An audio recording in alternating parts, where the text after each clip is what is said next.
retail investors are definitely part of the equation here. Like, happy to have you. I mean, the stock's publicly traded, so it is available for anyone who wants to participate. I think one thing too, as far as our investor base, is this is a really interesting business because it's bringing in that Indigenous lens into an already established model. So you have your investors that want that leverage that you had in a traditional royalty company to the gold, to the copper price, some of that downside risk diversified away. But we also, I think, are going to be attracting ESG investors and people that want to work towards self-sufficiency with Indigenous groups.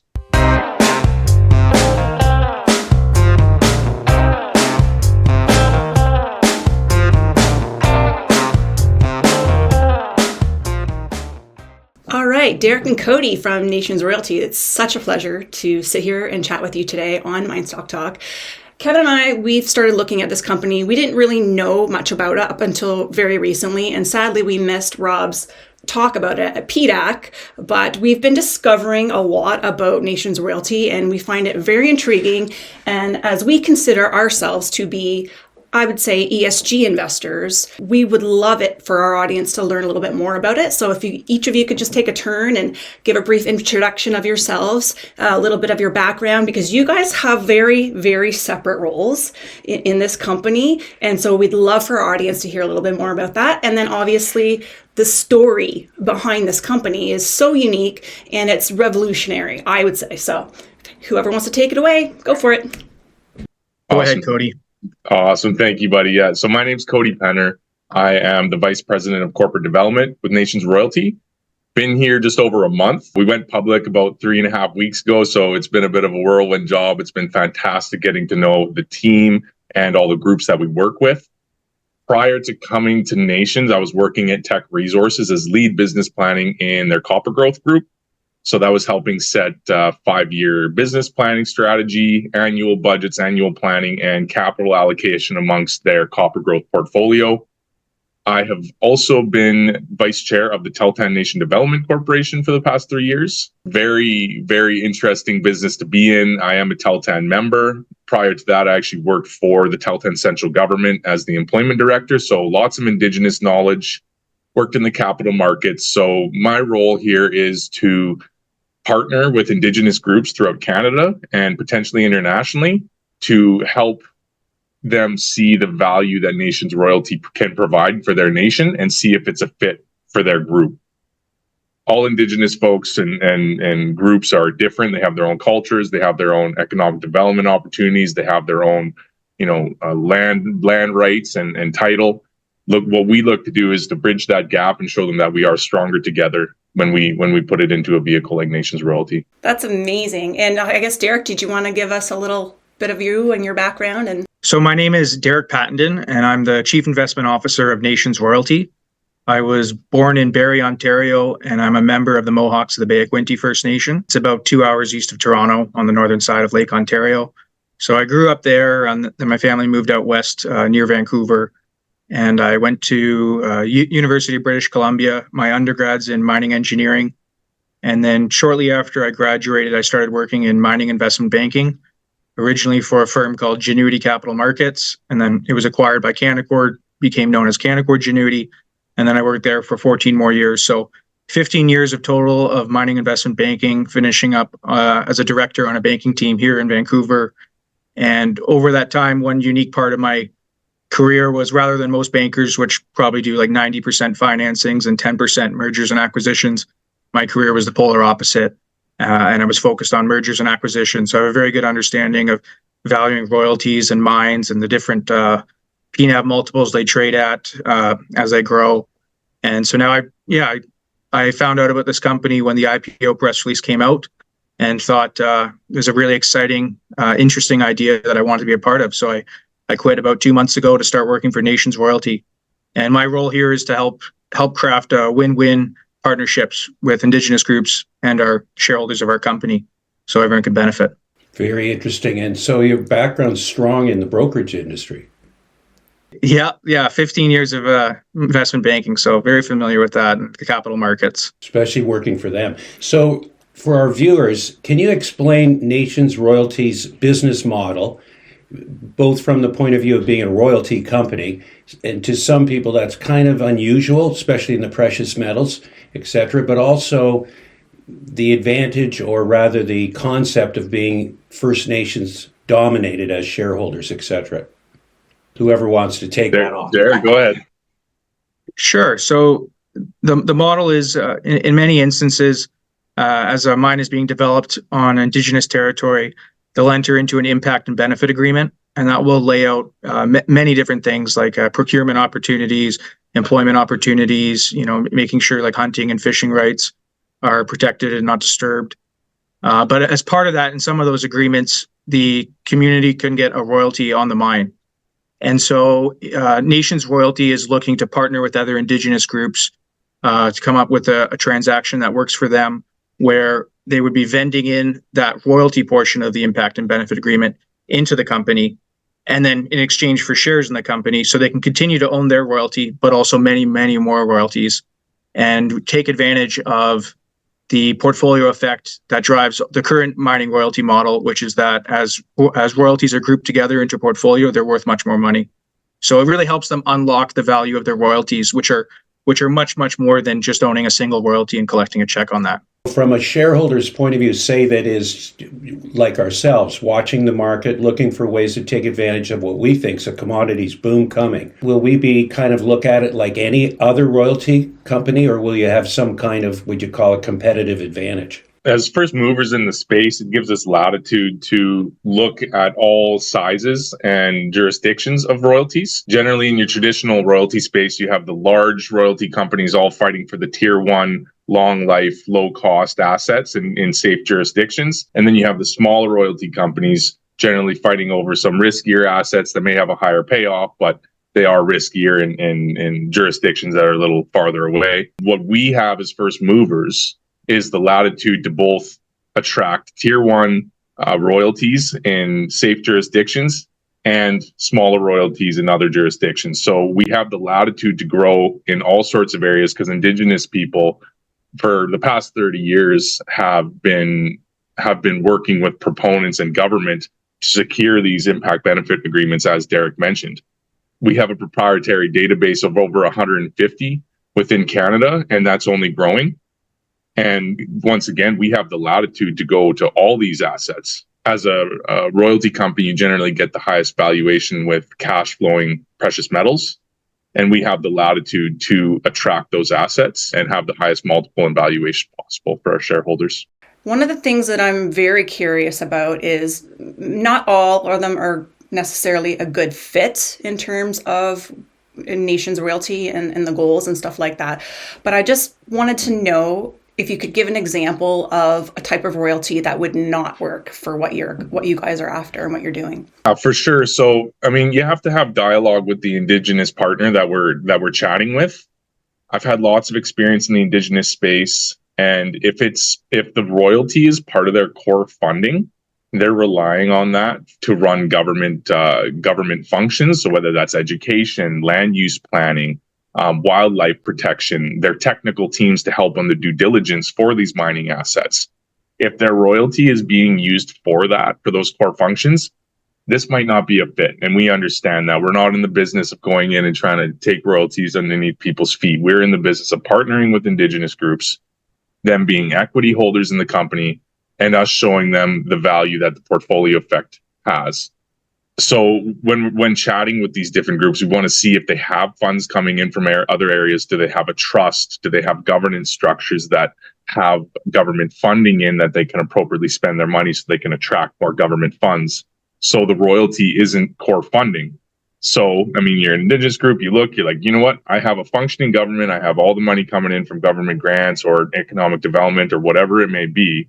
This royalty stream's great, and it goes directly into our trust.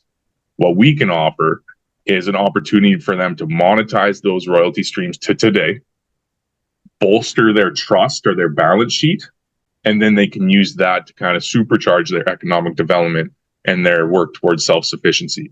So it's about having proper dialogue with our partners, understanding where they're at, understanding their strategy, and how we can help them achieve it. How many deals have you been able to do to date, just to give the viewers some idea of the startup progress? Today, we have 5 royalties on 4 different mineral assets.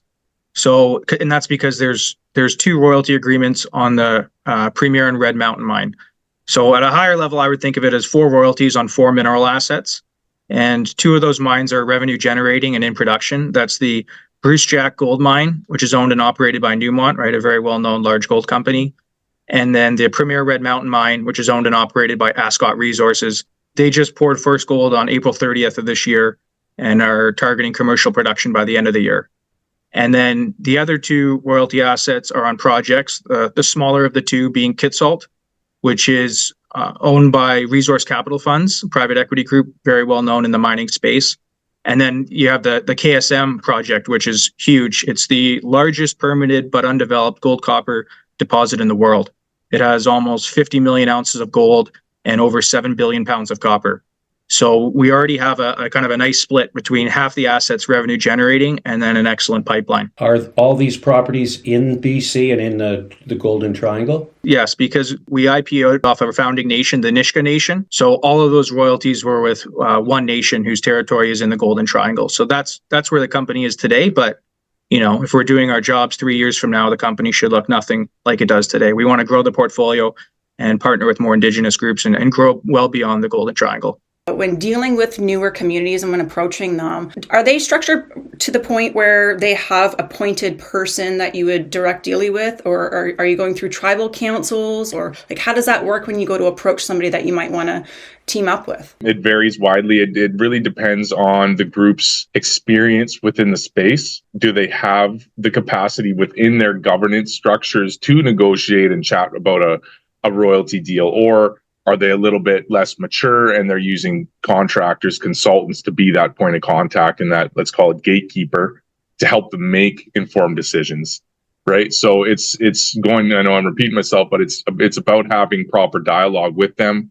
Chief and council, pending on the governance structure, usually chief and council or president and board, are generally the people that are the decision makers, and they'll usually have a team of advisors that helps them go through decisions, whether it's financial, environmental. It's about just understanding the group, who are the people that can kind of understand the model and communicate that to chief and council, but at the end of the day, they will be the decision makers. So it varies widely, and that is a big part of our job, is understanding how decisions are made, how to communicate properly, how to engage properly, and communicate our value proposition. Will you ever have to go out and raise capital? And would you ever provide capital to whatever royalty deal you're trying to put together? Or is this model quite a bit different? And as I say that, thinking of some of the other royalty companies I've watched kind of form themselves. This model is different from, say, the traditional royalty model in that respect, because we're looking for partnerships with Indigenous groups in predominantly share transactions. So with the Nisga'a Nation, for example, that was a $100 million deal. That was all shares. But, you know, we are flexible and we're able to work with nations on what works best for them. So, for instance, if they did have an already cash flowing royalty, maybe instead of a all share transaction, we would consider a small portion of cash in that transaction in order to, you know, that might represent 2 to 4 years of current cash flow. So it would help them offset the cash flow they'd be losing initially and get, you know, 2 to 4 years right out of the gate. And then that cash could be funded by a new equity offering or a credit facility, assuming the terms are attractive. We don't have the same cash requirements as, say, a normal traditional royalty company. Going back to my last kind of answer, talking with the Indigenous groups and seeing where they are with their strategy and where they want to go with their economic development. If they need a cash portion and they want to, and if it's like a 80-20 split, you know, equity to cash, and they want to use that cash to, you know, maybe purchase some equipment or buy a company to then do some procurement on a mining asset or another infrastructure asset, we can have that latitude. Well, that makes it very interesting for the shareholder who just goes to the stock market and buys the stock, because it is quite different. So the growth pattern will depend on how you can do deals with whatever First Nation you go to, I suppose. Absolutely. Now, moving ahead, now we know that Rob McLeod is the interim CEO. And we know that that torch is going to be passed on to an Indigenous leader in the future. We're just wondering if that is a near future, or how far away could we expect to see something like that happen? Yeah, for sure. I mean, it's always a difficult one. I've been in the space trying to recruit Indigenous talent for positions like this, and the royalty space it's not super niche, but it's a little bit niche, right? So finding a Indigenous person that's qualified for this position is going to be a little bit challenging. So that does take time. It could be internal. I know Rob has said that before in the public format. So we'll see how it goes over the next few months. But the strategy and the whole purpose of this company is to have Indigenous management, have it Indigenous led, so we can have that lens on how we grow and how we return value to our shareholders who are primarily Indigenous. So working on it as quick as we can. Beyond the first mover advantage we talked about before, there's also the structural advantage, right? Which is that we're in the business of Indigenous royalties. That's Indigenous wealth. It belongs to stay in Indigenous hands. So we're offering a vehicle that is majority Indigenous owned and controlled, majority Indigenous board of directors, and then also a majority Indigenous management team. So it's not like, say, when Silver Wheaton was founded, they came up with streaming, which was an incredible model, and it was so successful that everyone copied it. This is not purely financial tool to copy. There's a structural component here, which and majority Indigenous control is not an easy thing to replicate, right? Like if you're a $30 billion royalty company, that's going to take a $30 billion royalty deal to become majority Indigenous, right? So that's not going to happen. I was reading that 76% or so of the shareholdings are held by First Nations. How is it going with talking to new groups that might want to come in? What do you see for the next 24 months or so as far as that goes? Sure. So I mean, I unfortunately I cannot talk about all the transactions and discussions we're currently in, but suffice to say, since we are in sort of the last untapped opportunity set of the royalty space, right? Like the royalty space is very crowded and it's highly competitive. Like it's a fantastic model, but the one drawback is the competition. But right now, Nations Royalty being in its own lane and looking to partner on Indigenous royalties, there's no shortage of opportunities. Because what's unique about this is in the traditional royalty company model, especially in the modern era, you'd be typically looking for an asset that's, say, in construction stage, and they're looking to fund that capex, and so they need a stream or a royalty. But in our instance, the royalties that we're looking at, they already exist, and they're already all across Canada, right? So there's again no shortage of opportunity, and at this point, like the primary focus is actually to prioritize between all these different royalties and potential partnerships, because there's we can only do one deal at a time, and there's a lot more royalties out there than that. So what can it look like in 24 months? I mean, it's hard to be crystal clear on exactly what that'll be, but there's definitely a lot of room for growth here and a lot of room for change in this company to become a much stronger, bigger royalty company. The other reason someone would take an idea like this into the public markets is to create liquidity. Are you intending to promote to like retail investors in that and broaden out the base of it in that sense? And I know that's probably a tricky question in that it's so early in the stage, but is that part of the goal, and then thus get the stock price up? Whoever wants to take that one on. Retail investors are definitely part of the equation here. Like, happy to have you. I mean, the stock's publicly traded, so it is available for anyone who wants to participate. But yes, as it stands right now, there is a low amount of liquidity there. There's only 11 million shares outstanding. So the only way for a non-Indigenous person to be a shareholder in the company is you'd have to pry one of those shares out of the hands of the existing 11 million shares and, have a more bullish view on the company than they have. But again, if we were to involve a small cash component in some of our transactions, that would create new equity financing that would allow for more participation in the retail space if they so wish. It is a different company being majority Indigenous controlled, right? There's not, and it being in the business of Indigenous royalties, this is an Indigenous controlled company. So it's not the same as other royalty companies that are out there. I think one thing too, as far as our investor base, is this is a really interesting business because it's bringing in that Indigenous lens into an already established model.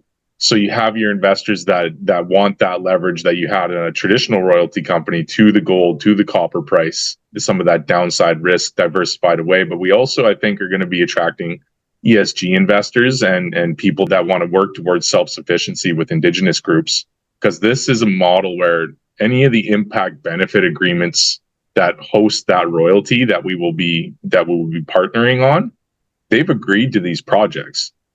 They have gone through the formal process. They've gone through the environmental impact assessments. They've gone through all these things and actually approved it. If you're investing in Nations Royalty, you're investing in Indigenous economic reconciliation and working towards self-sufficiency while getting that leverage that you would traditionally get with a royalty company. So I think we're going to have a really wide retail base and looking forward to seeing how that develops. That would also imply that there'll be a policy towards dividends and thus attracting buyers to the stock for straight return and obviously growth in price. We'll want to do another acquisition before we can launch a dividend. Our ability to launch a dividend will, of course, depend on that acquisition, but certainly it's a top priority of us to grow this company to the point where we can initiate a maiden dividend, because that's not only something that'll be well received by just shareholders in general, but also the Indigenous groups we're partnering with. You know, it's very helpful for us to be able to say, hey, if you partner with us, you know, we'll give you $30 million in shares, and then that would start paying a dividend immediately of X dollars a share. You know, so a dividend is definitely it's what every royalty company should be ultimately striving for, right? To grow the portfolio, make more cash flow, and then implementing a dividend is a natural step. So we definitely have plans for that, but we're not there yet, and we need to do more transactions. And also, you know, because part of that too is we want to be making sure that any dividend we implement is safe, right, and is able to stay at that level that, you know, we put it out at, because, you know, there's going to be Indigenous groups that are looking at how much money that represents each year, and so we want to make sure we can maintain that. So there's a lot of thought involved in that and a lot of analysis to be done, but it's definitely a top goal of ours. This is very fascinating, and I think that this is a very special project. And very forward thinking. And so this has been very interesting for us to learn a little bit more about Nations Royalty. And obviously you have a beautiful website. Whoever built that did a wonderful job. We'll highlight that down here on the screen for you guys. But for retail investors or people that just want to get to know the company a little bit better, is there a contact point, like an investor relations representative or somebody that, you know, the viewers could maybe give an email to or pick up the phone and give them a call if they had any other questions before deciding to move ahead and become shareholders themselves? Yeah, of course, we're a pretty small shop right now. We do have lots of support here at the office, but they can always reach out to myself. My details I can send over, and always reach out to Derek as well directly if you have any questions or want to know about the company or about the Indigenous groups that we work with. So feel free to reach out to myself or Derek. Please feel free to email us and or call us actually, and you know, we'd be happy to talk about it always. Calling all savvy investors in mining and resources. Seeking the inside track on Nations Royalty? Look no further than minestalkers.com. Our cutting-edge search tool is designed to reveal hidden gems and provides real-time stock updates. Visit for the insights and stay for the gains. Seize the opportunity and explore the magic at minestalkers.com. Uncover new investment possibilities today. Don't forget to hit subscribe and then like and share this video. Let's get the word out there.